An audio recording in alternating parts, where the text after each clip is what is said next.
Many types of substances give reactions like oxidation and reduction reaction. Now we are studying oxidation and reduction reaction. First, oxidation reaction. The chemical reaction in which reactants combines with oxygen or loses hydrogen to form the product is called oxidation reaction. Oxidation reaction म्हणजे काय तर ज्या रिॲक्शनमध्ये रिॲक्टंटमध्ये oxygen मिसळला जातो किंवा प्रोडक्टमध्ये hydrogen तयार होतो त्या रिॲक्शनला ऑक्सिडेशन रिॲक्शन असं म्हटलं जातं. Suppose here example twice mg + O2 gives twice MgO. या ठिकाणी मॅग्नेशियममध्ये ऑक्सिजन मिसळला जातो, कंबाईन केला जातो आणि मॅग्नेशियम ऑक्साईड तयार होतं, म्हणून ही ऑक्सिडेशन रिॲक्शन आहे. MgH2 gives Mg + H2.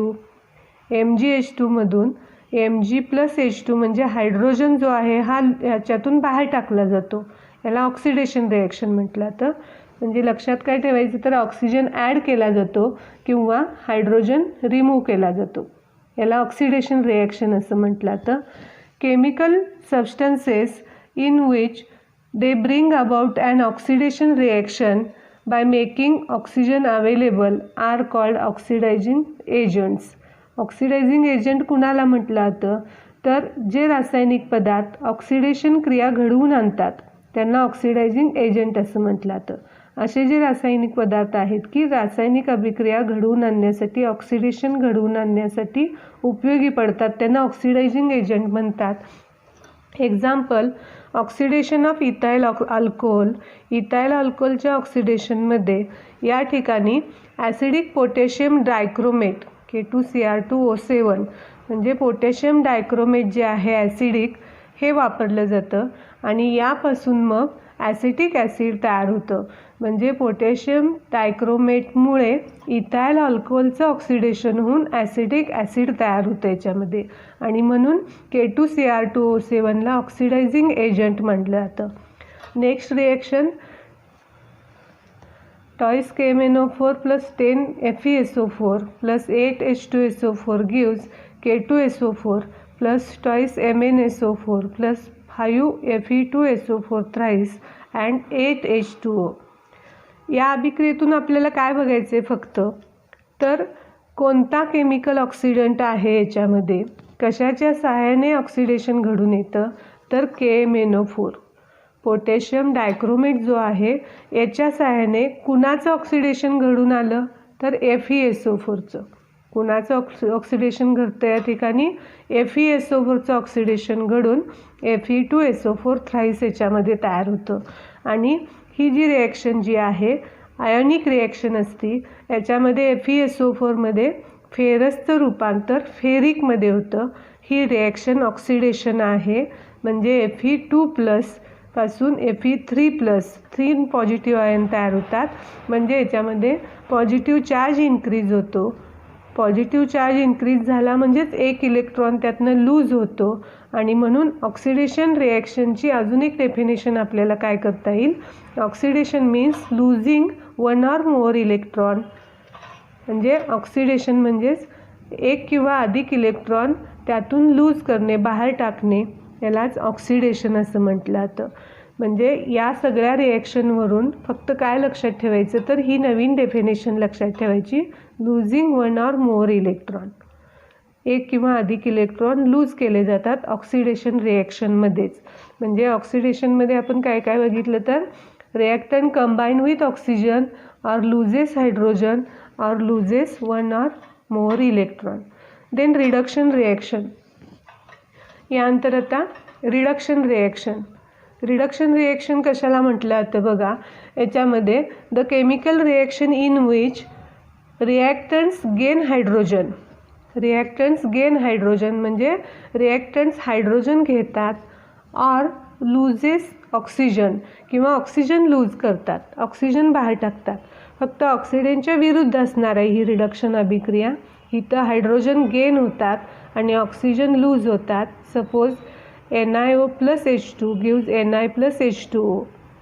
इथं याच्यामध्ये हायड्रोजन ॲड केला जातो आणि twice Ag2O gives 4 Ag plus O2, किंवा ऑक्सिजन हा लूज केला जातो. म्हणजे ऑक्सिडेशनच्या विरुद्ध ही प्रोसेस आहे. हायड्रोजन गेन केला जातो, ऑक्सिजन लूज केला जातो. इथं आपण ऑक्सिडेशनमध्ये बघितलं तर ऑक्सिजन ॲड केला जातो, हायड्रोजन लूज केला जातो याच्यामध्ये. आणि इथं काय लक्षात ठेवायचं तर हायड्रोजन जो आहे हा ॲड केला जातो आणि ऑक्सिजन याच्यातून लूज केला जातो. याला रिडक्शन रिॲक्शन असं म्हटलं जातं. आणखी पुढचं याच्यामध्ये रेडॉक्स रिॲक्शन.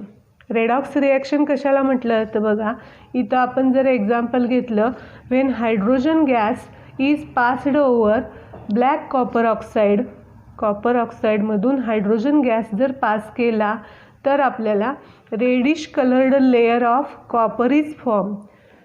कॉपरचा रेडिश रंगाचा लेयर जो आहे हा फॉर्म होतं. या रिॲक्शनमध्ये काय होतं, oxygen atom in this reaction oxygen atom goes away from CuO. या CuO मधून ऑक्सिजन बाहेर पडतो. And that reduction of copper takes place. म्हणजे याच्यामध्ये कॉपरचं रिडक्शन होतं, म्हणजे ऑक्सिजन बाहेर टाकला जातो आणि म्हणजे कॉपरचं रिडक्शन होतं ह्याच्यामध्ये.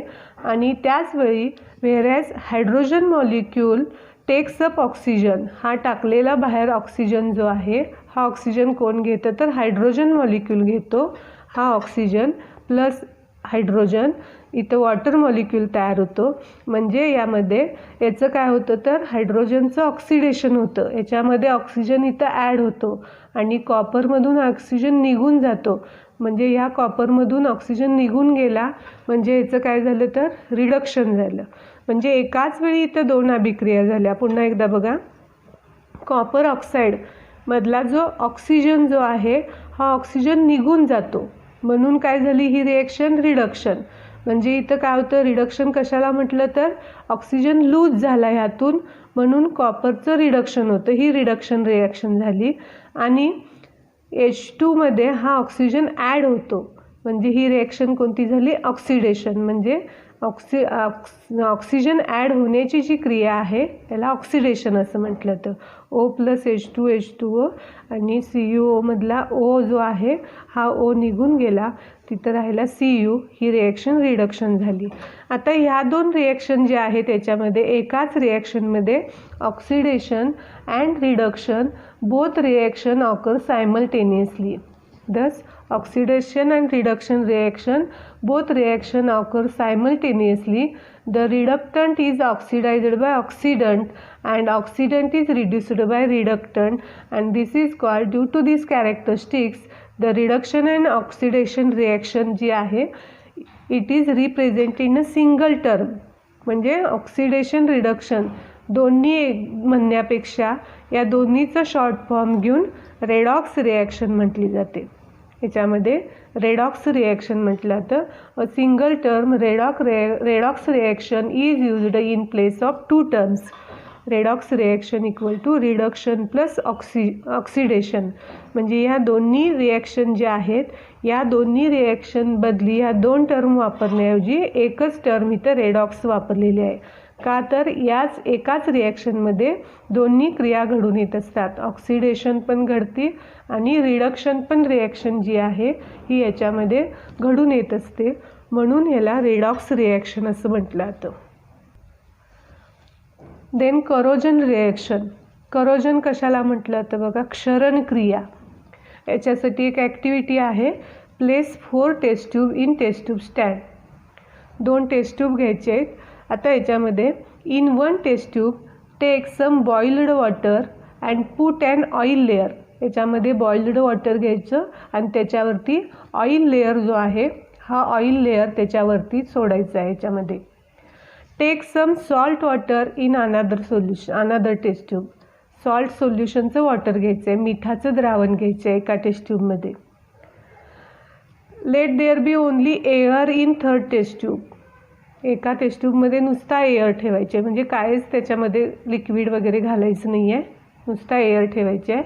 And in 4th test tube add some anhydrous calcium chloride. Anhydrous काय करायचं याच्यामध्ये, कॅल्शियम क्लोराईड घालायचं याच्यामध्ये.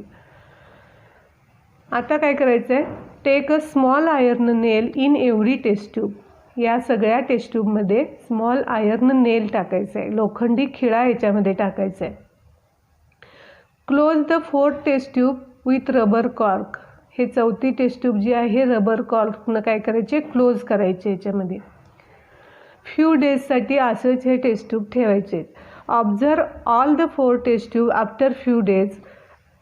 आपल्याला काही दिवसानंतर आपल्याला काय दिसून येतं, तर याच्यामध्ये असणारं जे नेल जे आहे, सॉल्ट सोल्युशनमध्ये असणारं नेल जे आहे हे रस्ट झालेलं आपल्याला दिसून येतं.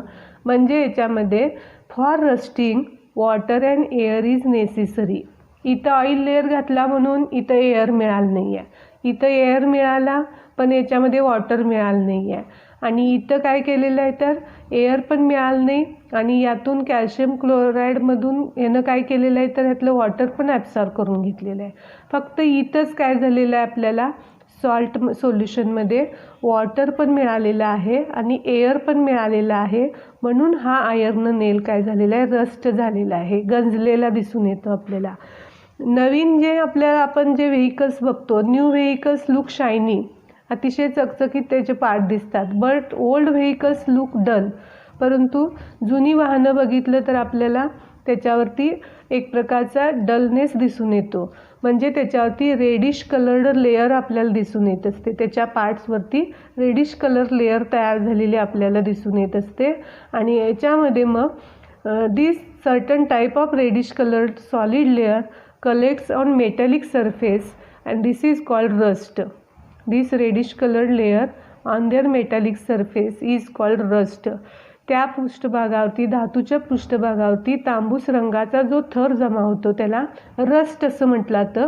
आणि या रस्टचा केमिकल फॉर्म्युला जो आहे Fe2O3.XH2O. एक्स म्हणजे इथं मेटल जो आहे, हे मेटल लिहायचं आहे कोणता असेल तो.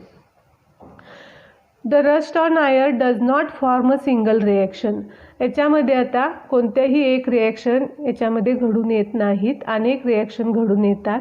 आणि या रस्टिंगमुळं due to various components of atmosphere, ह्या रस्टवरती अनेक घटक अवलंबून असतात. ॲटमॉस्फिअरमध्ये वातावरणातल्या अनेक घटकामुळे oxygen of metals takes place resulting in their damage called corrosion. असे जे मेटल सरफेस जे असतात यांचं ऑक्सिडेशन होतं. वातावरणामध्ये असणारी जी आर्द्रता असेल किंवा हवेमध्ये असणारं जे पाण्याचा अंश जो असेल किंवा ऑक्सिजन जर असेल, याच्यामुळे काय होतं, इतर जे वायू असतील या वायूंच्यामुळे काय होत असतं, मेटॅलिक सरफेसचं ऑक्सिडेशन घडून येत असतं. आणि त्यामुळे त्या वस्तू सगळ्या डॅमेज होतात. त्याला करोजन असं म्हटलं जातं, त्याला क्षरण असं म्हटलं जातं. तर इथं क्षपण क्रिया घडून येत असते आणि त्यामुळं क्षरण ह्याच्यामध्ये ह्याचं होऊन जातं विविध मेटॅलिक जे सरफेस जे असतात त्याच्यामुळे. Rust it is a electrochemical reaction. Rust जी आहे ही याच्यामध्ये इलेक्ट्रोकेमिकल रिॲक्शन आहे. याच्यामध्ये इलेक्ट्रोकेमिकल रिॲक्शनमध्ये ॲनोड आणि कॅथोडवरती या रिॲक्शन घडून येत असतात. पहिली जी आहे बघा, यामध्ये Fe is oxidized to Fe2+ in anode region. ॲनोडवरती काय होतं, Feचं ऑक्सिडेशन होतं आणि Fe2+ तयार होतं. म्हणजेच इथं Fe2+ 2 इलेक्ट्रॉन इथं फ्री होतात. आणि त्यानंतर कॅथोडवरती काय होतं तर oxygen reduced to water in cathode. कॅथोडवरती ऑक्सिजन रिड्यूस होतो, म्हणजे इथं O2+ 4H+ 4 electron gives 2H2O. म्हणजे कॅथोडवरती ऑक्सिजन जो आहे हा रिड्यूस होतो, ऑक्सिजनचं रिडक्शन होतं याच्यामध्ये. आणि मग ह्याच्यामध्ये when Fe+2 ions migrate from the anode region they react with water and further get oxidize to Fe3.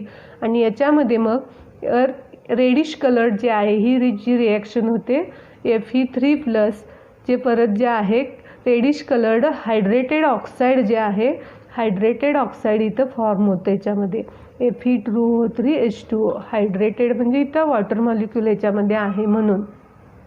आणि इट इज कॉल्ड, याला रस्ट असं म्हटलं जातं. याला काय म्हणतात, रस्ट म्हणतात याच्यामध्ये. आणि यामध्ये मग ही जी रिॲक्शन घडून येत असते, या मेटल सरफेसवरती हे रस्ट तयार होतात. It collects on the surface, याच्यावरती मेटल सरफेसवरती हे रस्ट तयार होतात. म्हणजे हा जो फॉर्म्युला आहे हा रस्टचा फॉर्म्युला आहे, Fe2O3H2O. याच्यामध्ये जे एक्स आहे, नंबर ऑफ पाण्याचे जे रेणू आहेत, वॉटर मॉलिक्यूल जे आहेत हे इथं नोट केले जातात. एक्स म्हणजे Fe2O3H2O. इथं तयार झालेले बघा Fe2O3 ओन्ली 1 H2O जे आहे. या सगळ्यातून काय लक्षात ठेवायचं, तर करोजनची डेफिनेशन, रस्टची डेफिनेशन, रस्टचा केमिकल फॉर्म्युला आणि ह्या रिॲक्शनमधली फक्त याच्यामध्ये काय होतं तर रेडिश कलर्ड याच्यामध्ये रस्ट तयार होतं, हे लक्षात ठेवायचं. आणि करोजन कोणत्या कोणत्या इफेक्ट्स होतात, कशा कशावरती इफेक्ट होतो करोजनचा, हे याच्यातून लक्षात ठेवायचं आहे. Then rancidity. यानंतर रॅन्सिडिटी म्हणजे काय बघा, when we use old left over oil, cooking oil for making food and it is found to have foul odour. म्हणजे आपण जर जुनं तेल असेल किंवा पदार्थ बनवून तळलेलं वगैरे वापरलेलं जे तेल असेल, या तेलाचा काही काळाने विशिष्ट असा ऑर्डर येतो, वास येतो, त्याला रॅन्सिडिटी असं म्हटलं जातं. When we use old left over cooking oil for making food stuff, it is found to be foul order and it is called rancidity. आता ही रॅन्सिडिटी कशा कशात आढळून येत असते, if food is cooked in such oil, अशा ऑइलमध्ये जर अन्न आपण शिजवलं, त्याच्यामध्ये आपल्याला त्या अन्नाला एक विशिष्ट प्रकारचा वास येतो. When oil or ghee is left for long time, जेव्हा तेल किंवा तूप जे असेल तर जास्त काळ जर आपण तसंच ठेवलं तर त्याला एक विशिष्ट असा कुबट वास येतो बघा. किंवा फ्राईड फूड जे असतात, तळलेले पदार्थ जर तसेच ठेवले जास्त कालावधीसाठी, त्यांच्यामध्ये सुद्धा एक स्मेल होतो, एक वेगळाच विशिष्ट असा स्मेल येतो. तिथं रिॲक्शन घडून येत असते त्याच्यामध्ये. They undergo air oxidation and become rancid. हे सगळे का होत असतात तर या ठिकाणी ऑक्सिडेशन रिॲक्शन होते, एअर ऑक्सिडेशन रिॲक्शन होते आणि हे सगळे पदार्थ रॅन्सिड होतात. त्याच्यामध्ये विशिष्ट त्यांच्यामध्ये क्रिया होऊन एक प्रकारचा विशिष्ट असा वास येतो, कुबट असा वास येतो. एअर ऑक्सिडेशन रिॲक्शन होते. आता ही रॅन्सिडिटी कशी प्रिव्हेंट करता येईल, बाय युझिंग अँटीऑक्सिडंट. याच्यामध्ये ऑक्सिडेशन होऊ नये म्हणून अँटीऑक्सिडंट घातले जातात आणि रॅन्सिडिटी आपल्याला टाळता येते. किंवा ही रॅन्सिडिटीची प्रोसेस जी आहे, it is slowed by storing food stuff in airtight container. Rancidity पदार्थ रॅन्सिडिटी होऊ नयेत किंवा त्याच्यामध्ये कुबट असा वास येऊ नये म्हणून हे खाद्यपदार्थ काय केले जातात, एअरटाईट कंटेनरमध्ये काय केले जातात, ठेवले जातात. आणि त्यामुळे ऑक्सिडेशन प्रोसेस जी काय होते यांच्यामध्ये स्लो आपल्याला घडून येते.